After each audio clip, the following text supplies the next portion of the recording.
Yo, so there's a lot of talk when it comes to the NBA that the season doesn't really start until after the All-Star break.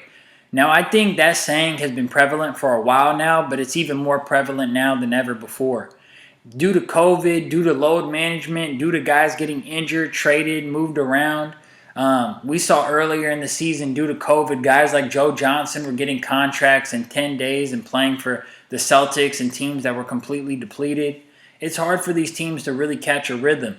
And nothing brings a rhythm in basketball more than playing together. You have to have all the guys playing together. You need all the guys to be moving around and getting a feel for who likes to cut where and who likes the ball in certain spots. And that's what the game of basketball is all about. It's all about guys finding their rhythm and guys hitting each other when they're in a rhythm. So you have a team like the Atlanta Hawks that are sitting 10th in the Eastern Conference right now at about 500, but they picked up a big win tonight against the Phoenix Suns, and they've been picking up a lot of steam lately, and that's just kind of how the NBA tends to work. You have teams every single year that, hey, they're like doing so-so, or, they're under exceeding expectations, they're underwhelming, and the All-Star break comes, and then boom, like around the All-Star break, that's when they start to pick it up, or right after the All-Star break. If you guys remember the We Believe Warriors, they were down bad all season, and then after the All-Star break, they just go on a crazy run and, make the playoffs, and then they're rolling with steam, and they're able to defeat the Dallas Mavericks, who were the 1 seed that year with Dirk Nowitzki. So that's just kind of how the NBA is. The steam starts to pick up around this time. A lot more eyeballs are drawn to the NBA around this time, especially as the NFL season is winding down. All we have left is the Super Bowl. So that brings me to the All-Star reserves. The All-Star starters were announced, I believe, last week, and now the reserves are going to be announced. The reserves are going to be announced by the TNT crew featuring Draymond Green. As you brothers probably know, Draymond Green signed a contract with TNT. And they're going to go over the Western Conference All-Stars first, and I'm going to let them talk about it, and I'll chime in. No, let's go Eastern first. Then. No, we're going west. Make them make one. We're going west first. And they're all in individual envelopes. Yes. So here's our first Draymond Green. Western Conference reserve. That's it. Devin Booker. Yes. Nice. Yes. Well deserved. Absolutely. Third, Possibly. third All-Star selection in his 7th season, giving the Suns 25 a game. That's number 13 in the league. 5 rebounds, 4 assists, 15 games of at least 30, a couple of 40-point games, had 48 against San Antonio. So Devin Booker is an all-star. 15 games of at least 30 points, couple 40 balls in there. I mean, Devin Booker, I'm surprised that Phoenix doesn't make more of a push to get his name out there as an MVP candidate. When you look at what Devin Booker did last year for the Suns, into their playoff run, he was great in the finals, and then what he's doing this season, there's a lot of buzz and a lot of shine that gets put on Chris Paul, but I think Devin Booker's the best player on that team. He's the face of the franchise, and they have the best record in the NBA. So if you're the face of the franchise that has the best record in the league, that's playing the best basketball in the NBA right now, you need to be in consideration for the MVP of the NBA. I mean, he has the numbers, he has the flashy type of game that the viewers want to see, and he's clutch. He steps up in the big moments. He's a young player too. It's not like this is an old guy who's won it before and you don't want to give it to him. There's no reason that Devin Booker should not be in the MVP conversation. And before I let the tape roll, I'm just going to say I understand the frustration that Devin Booker didn't make the All-Star starting lineup over Andrew Wiggins, but they have Devin Booker listed as a shooting guard and they have Wiggins listed as a 3, which is their actual position. So I'm not mad at that. I know the NBA is kind of becoming a positionless game now. So I understand why guys want to see Devin Booker in the starting lineup. I mean, I'm making a case for him to be the MVP of the league. So I understand it. But, him being the first guy that gets announced off the bench, I love it. Yes. Are these in any particular order? These are in no particular order. order. Okay, to the envelope, man. Well, it's in no particular order, I guess. But, hey, I'm glad that they announced him first because he's a beast. And he could have easily been a starter, Steph Curry's going to get that nod, but him and Jots, it's right there, Not only that, but you get to announce the second. Yes. Oh, yes. So, Ernie, I love you, Ernie. Yeah, go ahead. That's why Ernie's better than you. Much better. You would have never teacher's thought of that. pet. Kenny a fucking kid. He's so fucking juiced to announce the goddamn All-Stars. Oh, boy. Does it taste like chicken? From the Dallas Mavericks, Luka Doncic. There you go. Had a way. Underwhelming season for Luka thus far. I think he came into the season again a little overweight. Not even a little bit. He was overweight. Came into the season looking slow, not focused. And that's just what you're going to get with Luka. Luka he's like James Harden when it comes to that. He's not going to work during the offseason. He's going to come into the season and he's going to use the beginning part of the season as a chance to get in shape. And hey, all that really matters is come playoff time, you're ready to play, you're ready to get it. But it's going to hurt you when it comes to making the All-Star team because your early numbers aren't going to reflect how good you actually are. And of course, I have my issues with Luka on the defensive end, as well as just his overall play style. I feel like he's a little bit too ball dominant, but he's a beast. Of course, he should be in the All-Star game. I'm not going to debate that. Really solid. I like that. Fourth straight All-Star appearance in his fourth season. Tied for 8th with Steph Curry in points per game. He's got 26 a night, 9 rebounds. He's 5th in the league in assists. He's got 7 triple-doubles. That Luka Doncic step back, statistically, I don't think it's very good. I think he shoots it at like a 33% clip or some shit like that. But, man, every time he shoots it, you feel like it's going in.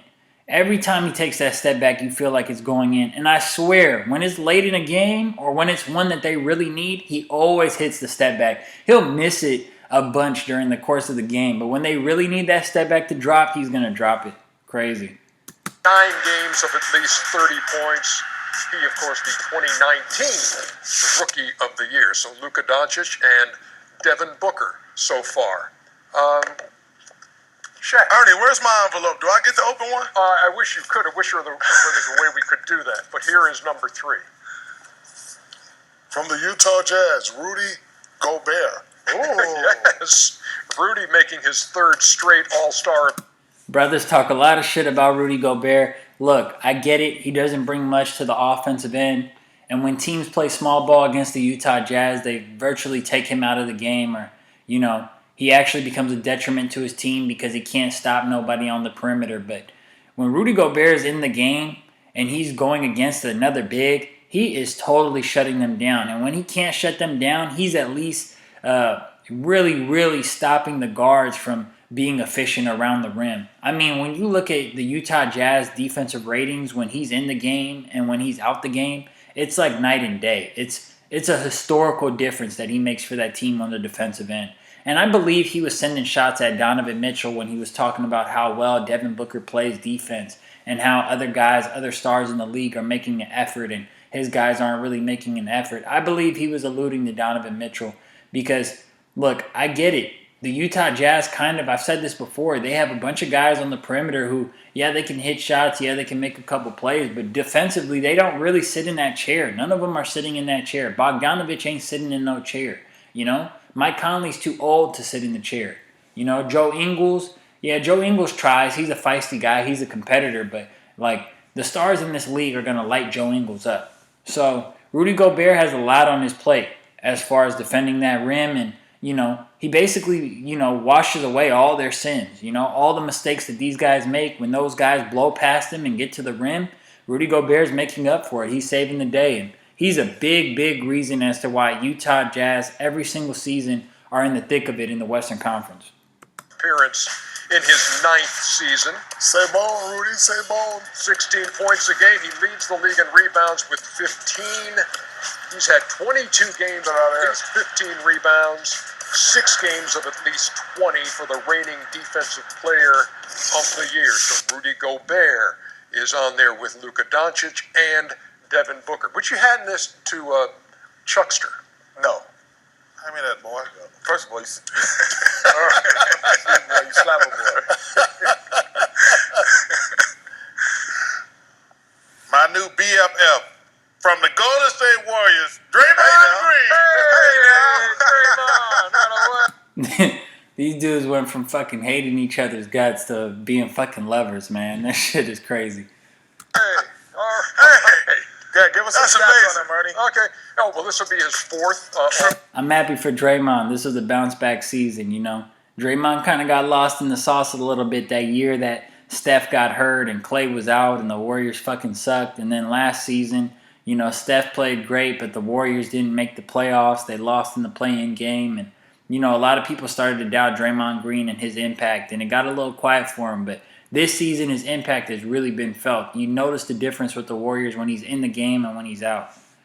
Star appearance. 8 points, 8 rebounds, 7 assists. I know when they became BFF, Kenny. 54% from the field. Got a triple-double this year for the Golden State Warriors. There has never been a player in NBA history, I'm trying to think, but I don't think there's ever been a player in NBA history whose stats are more deceiving than Draymond Green. When you hear those stats, I think he said 7, 8, and 8 or some shit like that. When you hear those stats, you don't think all-star, but I promise you, Draymond Green is an all-star. The effect that he's making on the game is bigger than almost any other player in the NBA. And I tweeted this about a week ago. In the last week, I tweeted, Draymond Green is a top 10 point guard in the NBA. If you know, you know. I mean, Draymond Green runs that Warriors offense. If you watch enough Warriors basketball, you know it's Draymond Green either setting the screen that frees up the shooter or he's passing the ball to the shooter once he gets freed up. And he knows his chemistry with Steph Curry is just so crazy. It's for real. I mean, he knows Steph Curry better than Steph Curry probably knows Steph Curry. So Draymond's impact is you can't understate his impact on the Golden State Warriors. Very deserving all-star. Warriors, who with a record of 39 and 13 have the second best record in the Western Conference. Congratulations, Well, Draymond. Thank you. Oh man, people around here yelling. They must be on a tape delay. Yeah, because that's exactly right. Yeah, that's what I'm saying. Draymond, no one knew actually. You know, and please stop it, Kenny. They're opening their envelopes on TV. No one knows. You think we would have had him on if he wasn't going to make the team? Good point, Chuck. Stop it. Good point, Chuck. Come on. I think it was Chuck. I don't think they knew I just had to come on and perform my duties, man. Dre, trust me, we're not that cruel around here. All right, are we ready? That would have been. I know Draymond would have been hot. Draymond be talking so much shit. He would have been hot. He would have probably tried to keep it professional, but he would have definitely had a little comment in there about how he should have made the team. For number 5. Yes. That would have been good TV. I'm kind of mad we didn't get to see that. From the Utah Jazz, Donovan Mitchell. Okay. Donovan Mitchell. One of my favorite players in the league. I don't know why these guys are acting so dry. They ain't like nobody's going crazy about it. But Donovan Mitchell is one of my favorite players in the league. Dude is so explosive and he's big time. He's not one of those guys that puts up numbers and just doesn't do shit when it matters most, you know? He's not a Chris Paul. Donovan Mitchell is big time. In the biggest moments, that's when he goes his craziest. He goes berserk. I mean, you see it in the playoffs. In the regular season, Utah swings the ball more and teams aren't scheming for them or whatever. But in the playoffs, when it matters most and teams are keying in on Donovan Mitchell, he still says fuck it and gets his 40 amongst the fucking toughest defenses. So kudos to Donovan Mitchell, man. Well-deserving all-star spot. His third all-star selection, third straight in his 5th season. 25 points a game is number 12 in the league. 4 rebounds, 5 assists, shooting 45%. 13 games of at least 30 for the 2018 Slam Dunk champion. Wow, this is where it gets interesting. Donovan Mitchell is in. I think it's been interesting all day. Yeah. No, those guys were locks. All right. Not necessarily. Well, let's get to these last 2 envelopes. Kenny, would you be so kind? Oh, you're going to give me another one? Yeah. Thank you, sir. Wow, this is a shocker right here. No, it's not. From the Phoenix Suns, Chris Paul. 12-time All-Star. 3. Third straight. In his 17th expected that one. Yeah, that was a lock too. Yeah. League leader in assists, also 15 points a game, 4 rebounds. He's had 14 games with at least 13 assists, including the season high of 19 against the Spurs. So Chris Paul joins his teammate Devin Booker from. Look, you guys know I'm not the biggest Chris Paul guy, but they're first in the Western Conference. His assist-to-turnover ratio is phenomenal. He's orchestrating a beautiful game. playing on the offensive end. So I'm not mad at it. I'm really not mad at it. It's a well-deserved all-star spot, all-star selection. And I think that next year, Anthony Edwards is going to take that spot. That spot is going to be Anthony Edwards next year. And I don't know. I haven't watched the rest of the segment. I'm watching it for the first time here. But I don't know if they're going to get into the snubs and Anthony Edwards. But Anthony Edwards will get that spot next year. Chris Paul is not going to keep making these all-star teams. I think this might be Chris Paul's last all-star team. He might make it next year. But after that, that spot's going to be Anthony Edwards for the taking.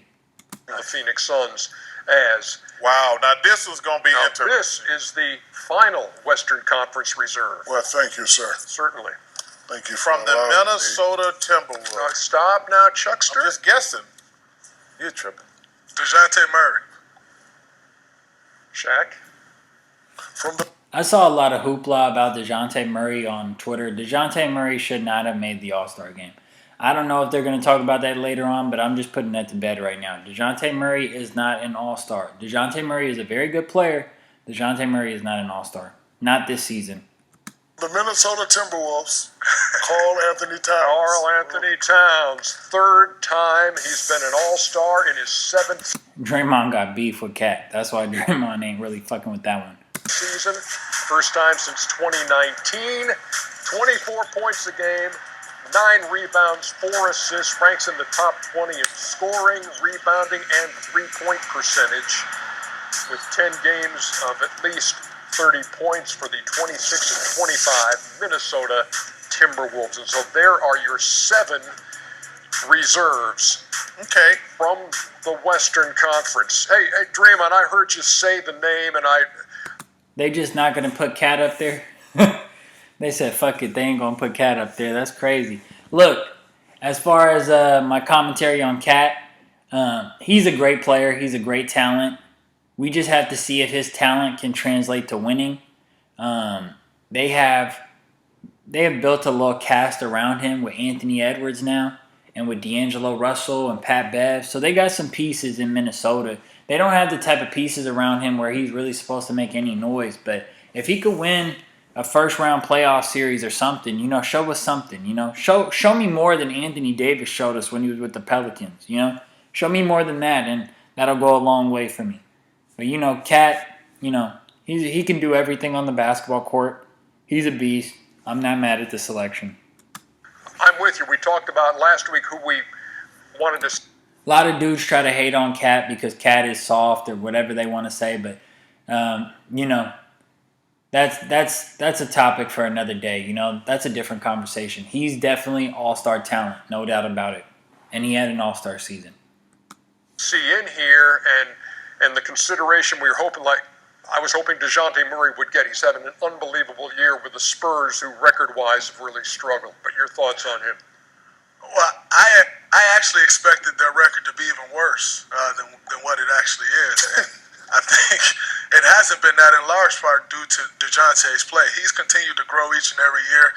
You're talking a kid who had an ACL injury, rehab, came back stronger. And if you follow DeJounte at all, the kid lives in the gym. So hopefully he'll get rewarded one of these days soon. I think he may have a chance to get rewarded because I won't be able to play in the All-Star game. So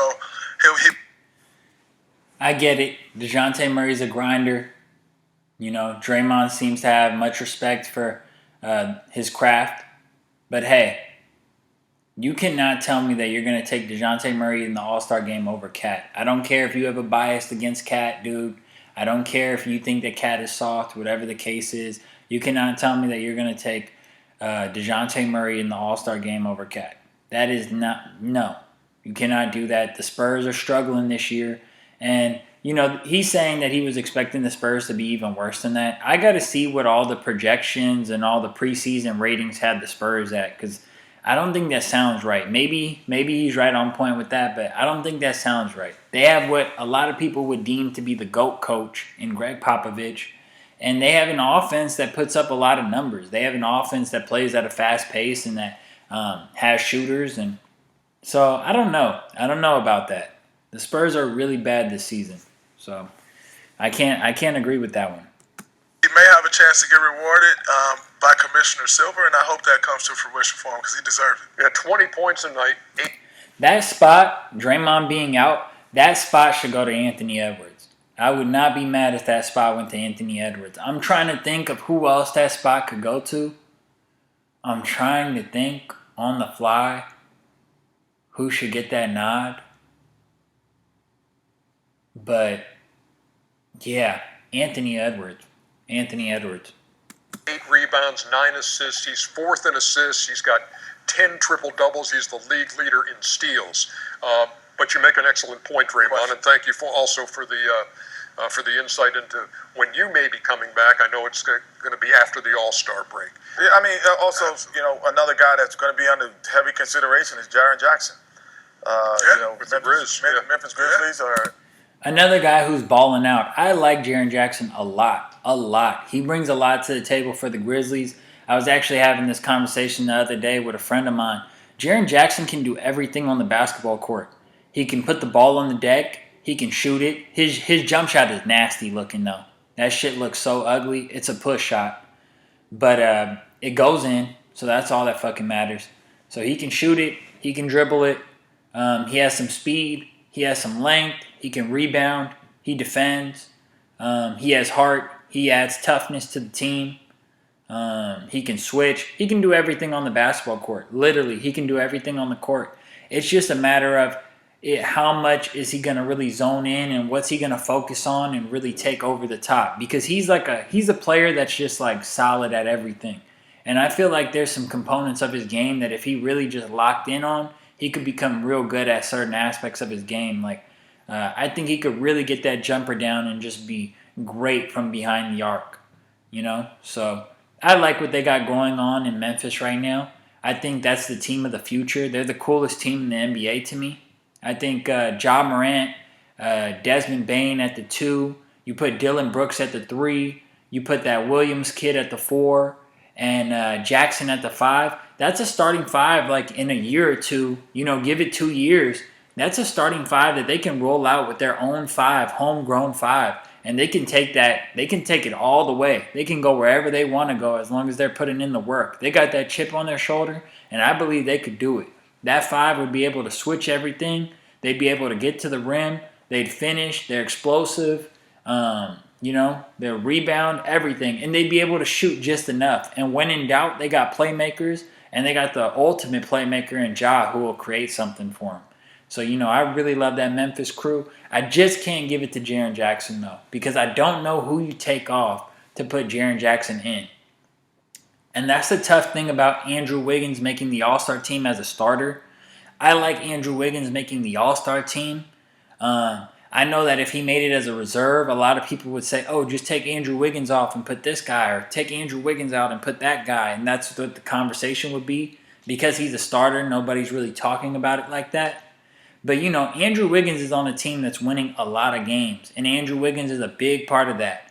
A lot of guys have been hurt in and out the lineup. Andrew Wiggins has been a guy who's consistently been there, walking in, he's coming on the court, and he's an automatic, pretty much 25-5. More or less, that's kind of, it feels like that you're going to get that, and you're going to get good defense and efficient shooting. Before he wasn't efficient, but now he's efficient. So I'm not mad. I can't complain. I actually think that they got this all-star roster, this all-star group, perfect. They did a perfect job with the starters. They did a perfect job with the reserves. I have no complaints whatsoever. I have no critiques. Usually I could go down a list and say, oh, what about this or what about that? But they hit it right on the money this year. They hit it right on the money. And I'm going to let the video play, and I'm going to think about who I would put in for Draymond Green or for anybody who can't play. But, man, I just think that Anthony Edwards is all that comes to mind right now. On a tear. He's playing great basketball. Ja Morant is obviously playing MVP caliber, but that team, when he was out, played just as well at times. So Jaren Jackson is going to be when we picked our reserves last week, I had Jaren Jackson on my list. He's been fabulous all year. I mean, obviously Ja is the man, but I think Jackson is really he's been a really nice number 2.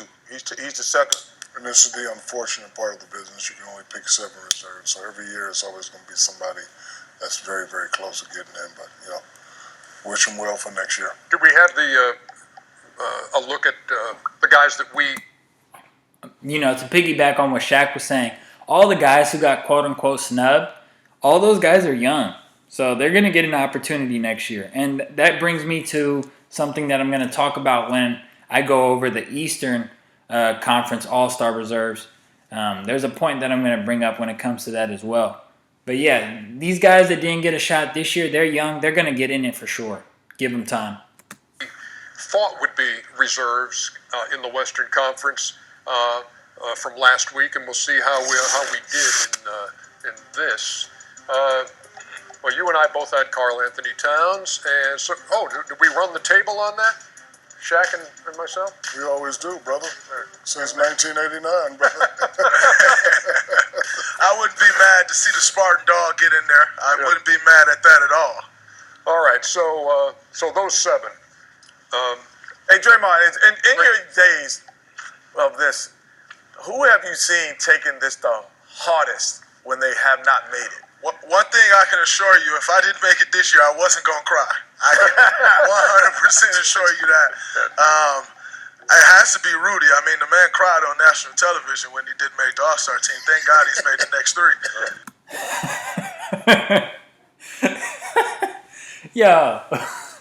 Yo, I can't wait for when Draymond retires and he's up here and he's like the modern day, he's like our generation Shaq or our generation. He's going to be our generation's Charles Barkley, just talking hella shit. God damn. Draymond said this man was crying on national TV. Fuck. Stop it, Dre. Leave that man alone. I mean, you can't cry, Chuck. I said it then. I'm going to say it now. I got killed on Twitter then. I'll probably get killed today. But you can't cry. No, you're right. Come on, Right. Come on, man. Yeah, come on, nigga. You can't be fucking crying, bro. You can't be crying over that shit. I understand dudes put in their work. They want to get the accolades for putting in the work, but trust, bro. You making a lot of money. People see it. People are going to talk about how you got snubbed. You can always make it next season. Obviously, like Draymond said, he made it the next 3 years. Don't be fucking crying, bro. It's just a fucking game. He's French. He's sensitive. That's okay. He's a lover. He's a lover, man. We'll see a couple of those. Come on, there's no mean streets in Paris. We'll see a couple of those guys who are all-star reserves. But anyway, I think the NBA did a great job.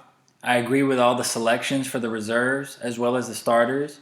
I'm interested to see who Adam Silver picks to replace Draymond Green in the All-Star game. I wouldn't be surprised if it was Anthony Edwards. That's kind of who I'm expecting, a young superstar. Adam Silver may be going for the young superstar. I'm still trying to think, but I think Anthony Edwards is the guy I would go with. You guys comment if you think there's anybody who I'm forgetting about. But yeah, Eastern Conference video will be up soon. Thank you guys for watching. Peace.